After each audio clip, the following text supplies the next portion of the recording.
வணக்கங்க.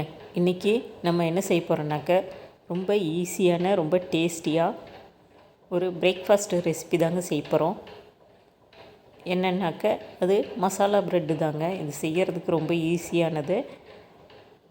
வாரத்தில் ஒரு தடவை இந்த மாதிரி செஞ்சோம்னாக்க நமக்கு வேலையும் மிச்சமாகும். எல்லோரும் விரும்பி சாப்பிடுவாங்க. வாங்க எப்படி செய்கிறது அப்படின்னு பார்க்கலாம். அதுக்கு நான் ஒரு கேப்சிகம் இந்த மாதிரி சின்னதாக கட் பண்ணி வச்சுருக்கேன். அப்புறம் ஒரு மீடியம் சைஸ் பெரிய வெங்காயத்தை நீள்வாக்கில் கட் பண்ணி வச்சுருக்கேன். மீடியம் சைஸ் தக்காளி ஒன்று கட் பண்ணியிருக்கேன். ஒரு கேரட்டு இந்த மாதிரி பொடி பொடியாக அறுத்து வச்சுருக்கிறேன். அப்புறம் 5-6 பீன்ஸு அதையும் பொடியாக நறுக்கி வச்சுருக்கிறேன். அப்புறம் தேவையான அளவு கொத்தமல்லி தழை எடுத்து வச்சுருக்கேன். ஒரு மீடியம் சைஸ் ப்ரெட்டு தாங்க எடுத்திருக்கேன். நீங்கள் எந்த மாதிரி ப்ரெட் எடுத்தாலும் சரி, அதை இந்த மாதிரி நல்லா கட் பண்ணி வச்சுக்கலாம். இப்போ ஒரு வாணலி அடுப்பில் வச்சுக்கலாம். நல்லா வாய் அகலமானதாக இருக்கணும். அப்போ தான் கிளறதுக்கு ரொம்ப நல்லாயிருக்கும். அது தாளிக்க தேவையான அளவு எண்ணெய் ஊற்றிக்கலாம். ஒரு ஸ்பூன் பட்டர் வேறு போட்டுக்கலாம்.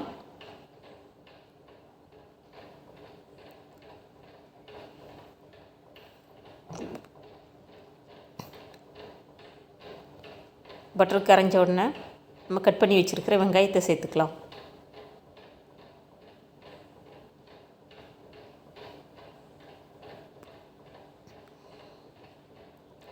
வெங்காயம் நல்லா வதங்கட்டும்.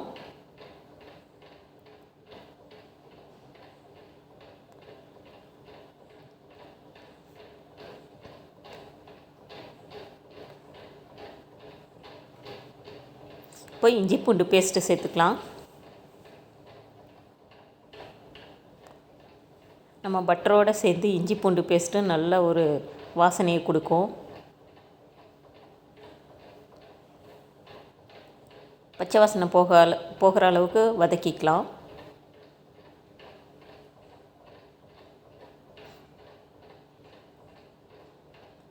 இப்போ நம்ம கட் பண்ணி வச்சுருக்கிற கேரட்டு, பீன்ஸு, குடமிளகாய் எல்லாத்தையும் ஒன்றா சேர்த்துக்கலாம்.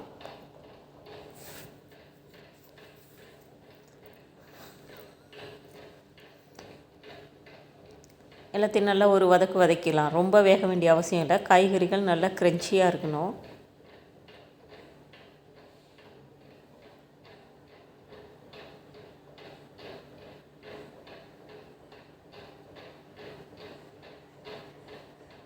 ஓரளவு வதங்கினாவே போதும். இப்போ கட் பண்ணி வச்சுருக்கிற தக்காளியும் சேர்த்துக்கலாம்.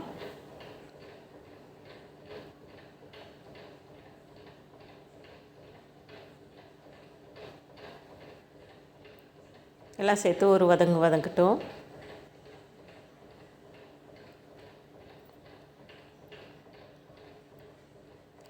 இது அயன் டவாங்கிறதுனால நல்லா கிளறதுக்கு நல்லா இருக்குங்க. இப்போ தேவையான அளவு உப்பு சேர்த்துக்கலாம். உப்பு ரொம்ப குறைவாகவே இருக்கட்டும். அதே மாதிரி ஒரு 1/4 ஸ்பூன் அளவுக்கு சர்க்கரை சேர்த்துக்கலாம். நான் ஒரு 1/2 டீஸ்பூன் அளவுக்கு மிளகாத்தூள் சேர்த்துருக்கேன். நீங்கள் கொஞ்சம் காரம் வேணும்னாக்கா இன்னும் கொஞ்சம் சேர்த்துக்கோங்க. எல்லாத்தையும் ஒன்றா சேர்த்து வதங்கினதுக்கப்புறம்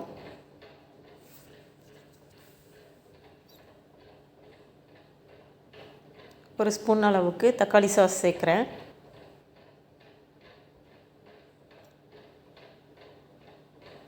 அடுத்தது சோயா சாஸு. இப்போ சில்லி சாஸ் அதுவும் ஒரு ஸ்பூன் அளவுக்கு சேர்க்குறேன்.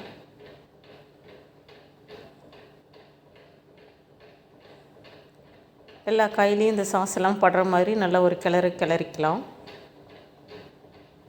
இப்போ கொஞ்சம் தண்ணி ஊற்றிக்கலாம்.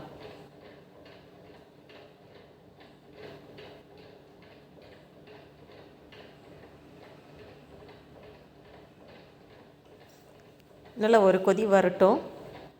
ரொம்ப நேரம் கொதிக்க வேண்டிய அவசியம் இல்லை.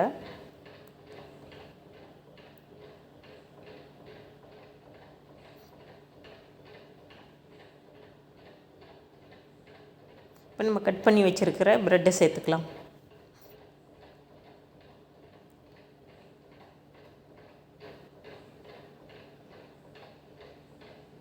நீங்கள் விருப்பப்பட்டிங்கன்னா இந்த ப்ரெட்டை எண்ணெயில் இல்லைன்னா நெய்யில் கூட வறுத்து சேர்க்கலாம். அப்போ நல்லா சாப்பிட்றதுக்கு மொறு மொறுன்னு மசாலாவோடு சேர்த்து ரொம்ப நல்லாயிருக்கும். ஆனால் நான் அப்படி சேர்க்கல, இப்படியே சேர்த்துட்டேன் ராவா. அப்படி சேர்த்தா நிறையா எண்ணெய் இழுக்கும், அது நமக்கு வேண்டாம் அப்படின்னு தான் அப்படியே சேர்த்துட்டேன்.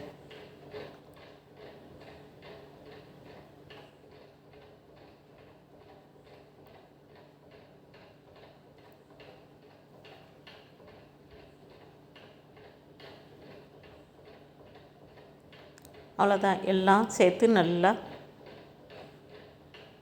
எல்லா மசாலாவும் ப்ரெட்டில் படுற மாதிரி நல்லா கிளறிக்கலாம்.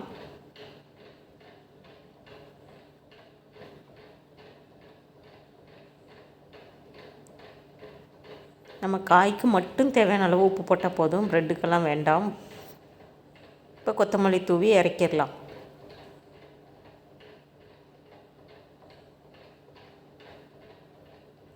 உங்களுக்கு தேவைப்பட்டதுன்னா 2 முட்டை உடைச்சி ஊற்றி கூட நல்லா கிளறிக்கலாம். அவ்வளோதாங்க, ப்ரெட் மசாலா ரெடி ஆயிடுச்சு.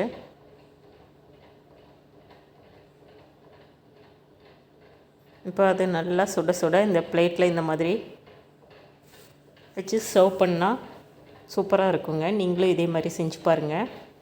இந்த வீடியோ பிடிச்சிருந்ததுன்னா லைக் பண்ணுங்கள், ஷேர் பண்ணுங்கள், சப்ஸ்கிரைப் பண்ணுங்கள்.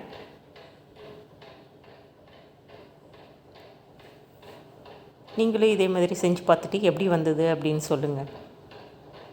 தேங்க்யூ.